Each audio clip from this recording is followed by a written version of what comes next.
Madam నమస్తే అండి. నమస్తే. మేడం జనరల్‌గా నర దృష్టి అని చాలామంది రకరకాల తాయెత్తులు, చేతి కట్టుకోవడాలు ఇలాంటివి చేస్తున్నారు. ఒకప్పుడు ఎప్పుడో మన అమ్మమ్మలు, నాయనమ్మలు అలాంటివి ఇలా దిష్టి తీయడం చిన్న పిల్లలకి లేదా మనం బయట నుంచి ఏదైనా సాధించొచ్చినప్పుడు అట్లా దిష్టి తీయడం చూసేవాళ్ళం. కానీ ఇది ఇప్పుడు ట్రెండ్ అయిపోయింది. రకరకాల అలాంటివి ఇలాంటివి వేస్తూ ఉన్నారు. అంటే దీన్ని చూస్తే ఏమనిపిస్తుంది? అంటే ఆధునికంగా మనము అభివృద్ధి చెందుతున్నాం అనిపిస్తుందా? లేకపోతే వెనకబడిపోతున్నాం అనిపిస్తుందా? మూఢనమ్మకము, నమ్మకము ఇవి 2 ఉంటాయి. నమ్మకం ఏంటి అనంటే అది వాస్తవం. జరిగినది వాస్తవం అని తెలిసినప్పుడు అది నమ్మకంగా మారుతుంది. మూఢనమ్మకం ఏంటి అనంటే అది అవాస్తవమైనటువంటి దాన్ని కూడా మనం నిజం అనుకొని భ్రమలో దాన్ని నమ్మి దాన్ని గుడ్డిగా అనుకరించడాన్ని మూఢనమ్మకం అంటారనమాట. ఇక్కడ మీరన్నట్టు దిష్టి ఉందా, నరదిష్టి ఉందా, నరుడి దృష్టికి నల్ల రాయైనా సరే నుగ్గవుతుంది అనేటటువంటి సామెత అక్షర సత్యం. అది అక్షరాల సత్యం. ఎందుకంటే మనం చాలా సందర్భాల్లో చూస్తాం. మనం చిన్న పిల్లలకి ఏదైనా పుట్టినరోజు ఫంక్షన్ చేసి చక్కగా బట్టలు వేసామనుకోండి, ఆ రోజు చూడండి చాలాసార్లు మన ఇంట్లో ఏదైనా ఫంక్షన్ జరిగినప్పుడే పిల్లలు ఎందుకు ఏడుస్తారు, ఎందుకు సఫకేషన్ ఫీల్ అవుతారు అని అంటే చాలామంది దృష్టి ఆ పిల్లల మీద పడుతుంది. అయ్యో భలే ఉన్నాడే, చాలా బాగుంది, పాప బాగుంది, గౌన్ బాగుంది, అమ్మో ఎన్ని నగలేశారు, అబ్బా ఎంత బాగుందో, భలే నవ్వుతుంది అని ప్రతి ఒక్కళ్ళు ఎత్తుకుంటూ ఉంటారు. ఎత్తుకున్నప్పుడు ఏమవుతుందంటే ప్రతి ఒక్క మనిషికి ఒక ఆరా ఉంటుంది. ఆ ఆరా ఏ స్థితిలో ఉంటుందో, పాజిటివ్ ఆరా ఉంది అని అంటే కొంతమంది చూడండి ఒక్కొక్కసారి పిల్లలు మనం ఎత్తుకున్నప్పుడు నవ్వుతారు, అదే పిల్లలు ఒక్కొక్కసారి మనం ఎత్తుకున్నప్పుడు ఏడుస్తారు. మనకు అర్థం కాదు మనల్ని చూడంగానే ఎందుకు ఏడుస్తున్నారు, మనల్ని చూసి కాదు, మన ఆరాలో ఉన్నటువంటి ఎనర్జీ, ఆ ఎనర్జీ ఆ పిల్లలు తట్టుకోలేక అది ఏడవడం అనేది జరుగుతుంది అనమాట. అరే నన్ను చూస్తే రోజు నవ్వుతారు, నన్ను చూస్తే రోజు ఈ పాప నా దగ్గరికి వస్తుంది, ఈ బాబు నా దగ్గరికి వస్తాడు, ఇవాళ ఎందుకు ఏడుస్తున్నాడు అని అంటే నీ ఆరా ఎలా ఉంది, నెగిటివ్ ఎనర్జీ తోటి కూడుకొని ఉంది. దాన్ని బట్టే ఆ ఎనర్జీని ఆ బిడ్డ భరించలే, ఆ బిడ్డ ఆరా తట్టుకోలేక ఏడవడం, అంటే నాకు అక్కర్లేదు అనేది తన భాషతో తను చెప్తుంది చిరాకుతో. అలాగే మనం కూడా చాలా బాగా చక్కగా రెడీ అయ్యి బయటికి వెళ్తాము, ఫంక్షన్కో దేనికి వెళ్తాము, ఇంటికి రాగానే ఒళ్ళంతా బరువు అనిపిస్తుంది, మనసంతా చికాకు అనిపిస్తుంది, లేదా తలనొప్పి అనిపిస్తుంది, లేదు అనంటే అరిచేస్తూ ఉంటాం ఒకళ్ళ మీద ఒకళ్ళకి.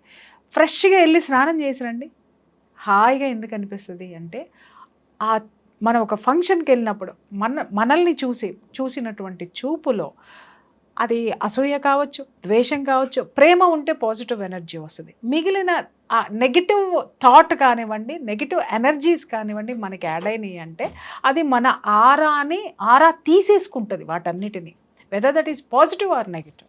తీసుకున్నప్పుడు స్నానం చేయడం వల్ల వచ్చేటటువంటిది ఏంటి అంటే స్నానం చెయ్యగానే ఫ్రెష్గా ఎందుకుంటామంటే ఆరా మొత్తం క్లీన్ అయిపోతుంది, వాటర్ క్లీన్ చేస్తుంది, పంచభూతాలు క్లీన్ చేస్తాయి అన్నమాట, ఆరా క్లీన్ చేస్తుంది.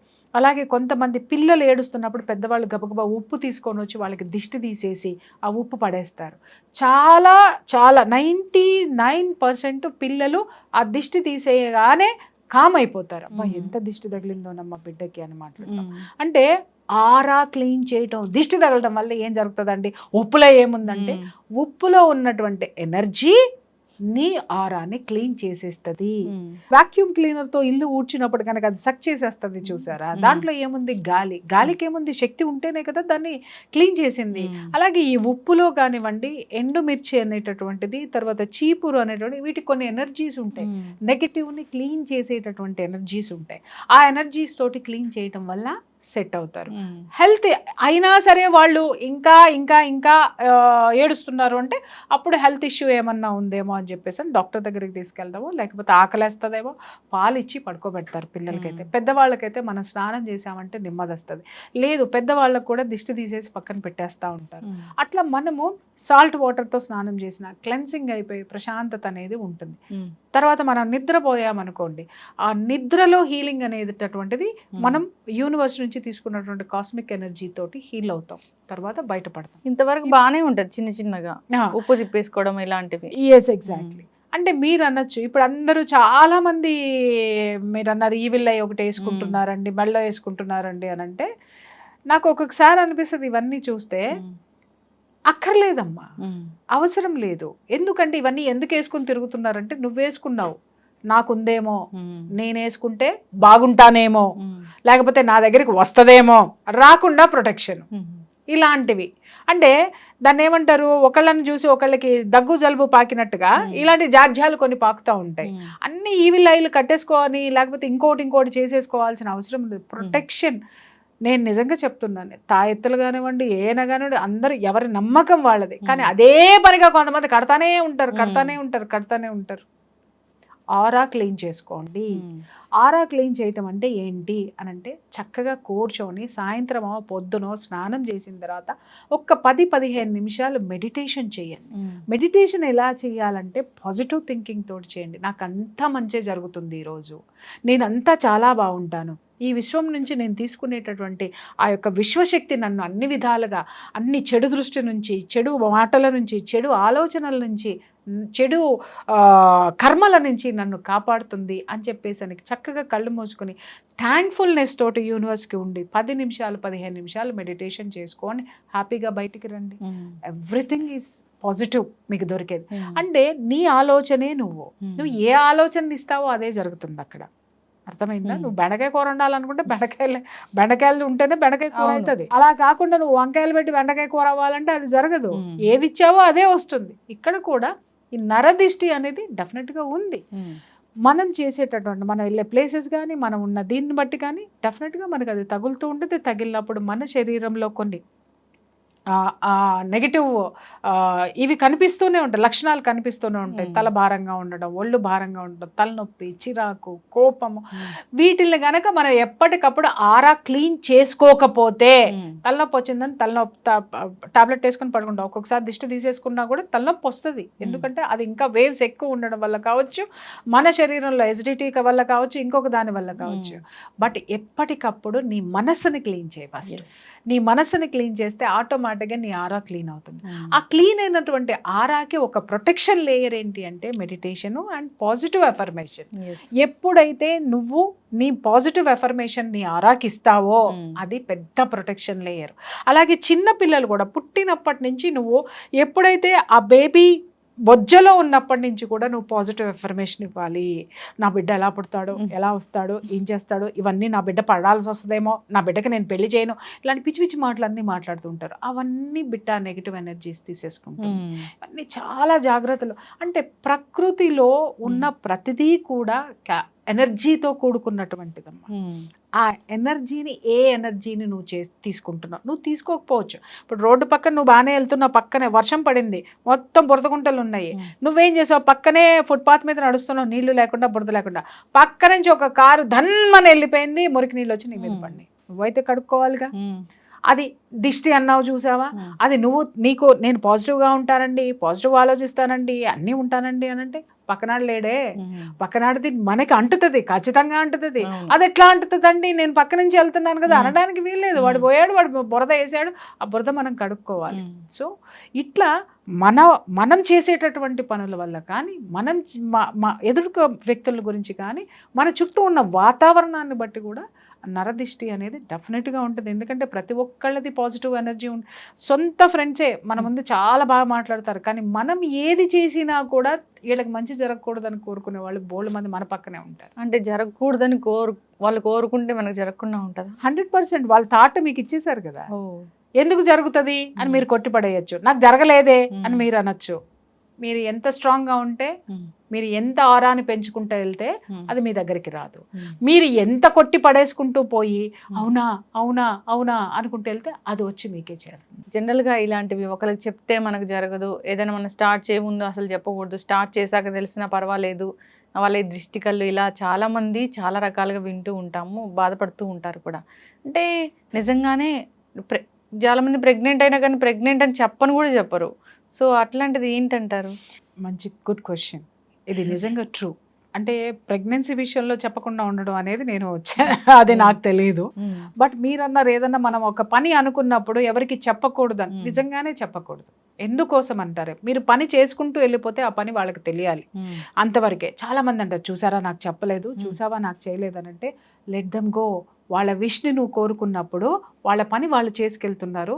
నీకు నీ భావన మంచిదైతే, నువ్వు నిజంగా వాళ్ళ మంచి కోరుకున్న దానివైతే వాళ్ళని చక్కగా జరగాలని ఒక ఆశీర్వాదం ఇవ్వు వాళ్ళకి. ఇక్కడ ఏమవుతుంది, చెబితే ఏమవుతుందండి అని మీరు అనొచ్చు. మీరు ఉన్నారు, నేను ఒక ప్రాజెక్ట్ చేస్తున్నానండి అని మీరు చెప్తున్నారు, అది నేను చేయలేను, అది చేస్తే నీకు పేరు ప్రఖ్యాతులు వస్తాయి నాకు తెలుసు, ఇమ్మీడియట్గా నేను కోరుకుంటాను నాశనం అయిపోవాలి. మీరు అనొచ్చు, అంటే మీరంటే అది అయిపోతుందా అని. అఫర్మేషన్, ఈ విశ్వము ఒక ఎనర్జీతో పనిచేస్తుంది, ఆ ఎనర్జీని నీకు క్యారీ చేస్తుంది. అర్థమైందా? ఆ వాళ్ళు ఎంత గట్టిగా నిన్ను కోరుకుంటారో ఆ ఎనర్జీ నీకు పాస్ ఆన్ అవుతుంది. ఆ పాస్ ఆన్ అయ్యేటటువంటి ఎనర్జీనే మీ యొక్క బ్యాడ్ లక్. మరి జనరల్ గా ఇప్పుడు ఈ వీడియో ఎవరైనా చూస్తారు, ప్రియా చౌదరి గారు చెప్పారు వేరే వాళ్ళని మనం ఇట్లా కావాలి బ్యాడ్ అవ్వాలని కోరుకుంటే అవుతుంది అని అలా అనుకున్నారనుకోండి, అదేంటి? అప్పుడు ఏమవుతుందంటే అది మళ్ళీ నీకు రిటర్న్ బౌన్స్ బ్యాక్ అవుతుంది. అర్థమైందా? ఎప్పుడు కూడా మంచి, నువ్వు ఏది ఇచ్చావో మళ్ళీ అది తిరిగి నీకు వస్తుంది. ఇక్కడ అది కౌంటర్. ఇప్పుడు నువ్వు ఉన్నావు, అమ్మ లక్ష్మి అది చేస్తున్నా, నో ఇది డిజాల్వ్ అయిపోవాలి అని నేను అనుకున్నాను. అనుకున్న తర్వాత అక్కడ ఒక రిజర్వ్ అయిపోయి ఉంటుంది అనమాట, ప్రిజర్వేటివ్ అనమాట. నీ థాట్ ప్రిజర్వ్ చేసేసి పెడుతుంది. నువ్వు అనుకున్న ఎనర్జీ అక్కడ వెళ్ళిపోయింది, ఒక పని చేసేసింది. పని చేసిన తర్వాత ఆ ఎనర్జీకి ఇంకా పని కావాలి, ఏం చేస్తుంది? అది ఇమ్మీడియట్గా నీ దగ్గరికి వస్తుంది. నువ్వు ఏదైతే కోరుకున్నావో, ఇక్కడ ఏదైతే జరిగిందో అదే ఎనర్జీ మళ్ళీ నీకు తిరిగి వచ్చి నీ దగ్గర ఆ పని చేసి వెళ్ళిపోయింది. నువ్వు నీ థాట్కి బ్రెయిన్ ఉండదు, గుర్తుపెట్టుకో. నీ థాట్కి ఆలోచన ఉండదు, దానికి తెలివితేటలు ఉండవు. నువ్వు ఏది ఇచ్చావో అదే జరుగుతుంది. ఇట్ ఈస్ జస్ట్ లైక్ ఒక బానిస లాంటిది అనమాట. అది అక్కడ చేసేసి వస్తుంది. నువ్వు ఈ పని చేస్తానే ఉండాలి అని అంటే నీ చుట్టూ ఊడ్చేసింది లేదు, నీ చుట్టూ పువ్వులు చల్లుకున్నావు, అరే ఇక్కడ చుట్టూ శుభ్రంగా ఉంచమంది కదా, నువ్వు జల్లుకున్న పువ్వులు కూడా ఊడ్చేస్తుంది. అంటే నువ్వు మంచి చేసినా కూడా నువ్వు ఏం చెప్పావో అదే చేస్తుంది. నువ్వు అక్కడంతా పూలతోటి బాగా రెడీ చేసిరా ఆ ప్లేస్ అన్నావు అంటే అన్ని రెడీ చేసి వచ్చేస్తాయి. వచ్చిన తర్వాత ఇక్కడ ప్లేస్ కనిపిస్తుంది, ఇంకా పూలు ఇక్కడ కూడా పెట్టేస్తుంది. అంటే fragrance, it's a good thing. అంటే గుడ్ థాట్ నువ్వు ఇచ్చావంటే ఆ థాట్ కూడా నీకు పనిచేస్తుంది, ఆ ఎనర్జీ కూడా నీకు వస్తుంది. నెగటివ్ ఎనర్జీ నువ్వు ఇచ్చావా, ఆ నెగటివ్ ఎనర్జీ నీకు కర్మ, పీడ అన్ని విషయాల్లోనూ నీ చుట్టూ ఎదుటి వాళ్ళ నాశనానికంటే కూడా నీ చుట్టూ భయంకరంగా అది పేర్కొని ఉంటుంది. అది మాత్రం మర్చిపోద్దు. మంచికి మంచి, చెడుకు చెడు. 100%. ఈ మధ్య ఒక సాంగ్ కూడా విన్నాం, ఈ చోట కర్మ ఈ చోట అంటే 100% వాస్తవం. ఎక్కడ నువ్వు ఇక్కడ ఏమి ఎఫర్మేషన్ ఇచ్చావో అది నువ్వు ఇక్కడే అనుభవించి వెళ్ళిపోవాలి. ఎందుకంటే నువ్వు అది ఇచ్చావు, ఆ తర్వాత అది నీ దగ్గరికే వస్తుంది. ఇప్పుడు ఒక రూమ్ ఉందమ్మా, ఈ రూమ్ లో నీ మీదకి నేను పులిని వదిలాను, ఆ పని చేసింది. తర్వాత దానికి ఆకలేసిన తర్వాత ఎవరు పని చేస్తుంది? అక్కడ ఎవరున్నారో వారు పని చేస్తారు. అంతే. It is just like that. ఏదైనా కానీ మీరు అన్నట్లుగా నమ్మకం, మూఢనమ్మకం. నమ్మకం ఉండొచ్చు, ఈ నమ్మకం ఇంకొకరికి హాని చేసేదిలాగా ఉండకూడదు. మరి ఈ మూఢనమ్మకాల జోలికి వెళ్ళడము, అక్కడ నుంచి చాలా అతిగా ఆలోచించడం, అతి చెయ్యడం. కొంతమంది ఏంటంటే ఏది హెల్త్ బాగోకపోయినా దిష్టి తగిలిందని చెప్పేసి హాస్పిటల్ తీసుకెళ్లకుండా దిష్టిలు తీయడం కానివ్వండి, లేకపోతే ఇంకేదన్నా జరిగినా కూడా అది చెయ్యాల్సినటువంటి పనిని ఆపేసేసి ఇది దాని వల్లే జరిగిందని తర్కం పెట్టుకోవడం కానివ్వండి, ఇవి మూఢనమ్మకాలు అంటాను నేను. అది ఒక ప్రయత్నం మీరు చేసి పక్కన పెట్టుకొని ఆ తర్వాత మళ్ళీ డాక్టర్ అయితే డాక్టర్ అవసరం అంటే డాక్టర్ దగ్గరికి వెళ్ళండి. ఫిజికల్ ప్రాబ్లం అయితే ఇంకా ఇంట్లో సిచ్యుయేషన్స్ ఇంకేమన్నా ఉంటే పాజిటివ్ ఎనర్జీ తెచ్చుకోవడానికి ఇంకేదన్నా చేయండి, తప్పితే మూర్ఘంగా ఆలోచించద్దు దేని. సో అందరూ కూడా ఆలోచించాలని కోరుకుందాం. టెక్నాలజీ పెరిగిపోయింది, మనం ఇంత ఆకాశానికి నిచ్చెన వేసి హద్దులు లేకుండా వెళ్తూ ఉన్నాము. సో అయితే ఏదైనా కానీ మన పెద్దలు అంతరిక్షంలోకి రాకెట్ ని పంపించేటప్పుడు కూడా అమ్మవారికి నమస్కారం చేసుకునే పంపిస్తారు, మర్చిపోవద్దు. అంటే ఈ విశ్వం యొక్క ఆశీస్సులు కావాలి, ఒక ఎనర్జీ ఉంది, పాజిటివ్ ఎనర్జీ. అమ్మవారికి మొక్కుతారు కానీ ఈవిల్కి మొక్కరు ఎందుకని? ఎందుకు అంటే ఏ పని చేయడానికైనా పాజిటివ్ ఎనర్జీ అవసరము. ఆ పాజిటివ్ ఎనర్జీకి మొక్కాలి తప్ప నెగిటివ్ ఎనర్జీకి జోలికి నువ్వు పోకూడదు. పోతే అది నువ్వు ఏ ఎఫర్మేషన్ అయితే చేసావో వాళ్ళకే కాక తిరిగి మళ్ళీ నీకు కూడా బౌన్స్ బ్యాక్ అవుతుంది అనేది మాత్రం ఎవరూ మర్చిపోవద్దు. మానవత్వంతో ఉండాలని కోరుకున్నాము. ఈ దృష్టి, నరదృష్టి ఇలాంటివి ఏదో ఓకే మనంత వరకు చేసుకుంటే పర్వాలేదు, కానీ దాన్ని ఎదుటి వాళ్ళ మీద, ఎదుటి వాళ్ళ వల్ల నాకు ఇలా అయిందని వాళ్ళని కక్ష కట్టి ఏదో కక్ష సాధింపు చర్యలు అలాంటి. Yes, exactly. సో ఇలాంటి తాయెత్తులు, మహిమలు, మంత్రాలు ఇలాంటివి మన వరకు మనకు ఉంటే పర్వాలేదు, కానీ దానివల్ల వేరే వాళ్ళకి ఏదో జరగాలని మాత్రం మనం అనుకోకూడదు. ఎక్కువ వెళ్ళకూడదు, ఎక్స్ట్రీమ్ వెళ్ళకూడదు తల్లి. ఏదైనా కానీ కూడా భగవంతుడికి కూడా ఏంటి అని అంటే నువ్వు విపరీతంగా పూజలు చేస్తా కూర్చుంటే నీ ఇంట్లోకి ఏం రావు. అవును. భగవంతుడికి ఇవ్వాల్సిన టైం భగవంతుడికి ఇచ్చి మిగిలిన కర్మ నువ్వు చేయి, నీ పని ఏది ఉందో అది చేయి, నువ్వు స్టూడియోకి రా, నువ్వు 4 ఇంటర్వ్యూలు చేస్తేనే నీకు జీతం వస్తుంది, నీ ఇల్లు నడుస్తుంది.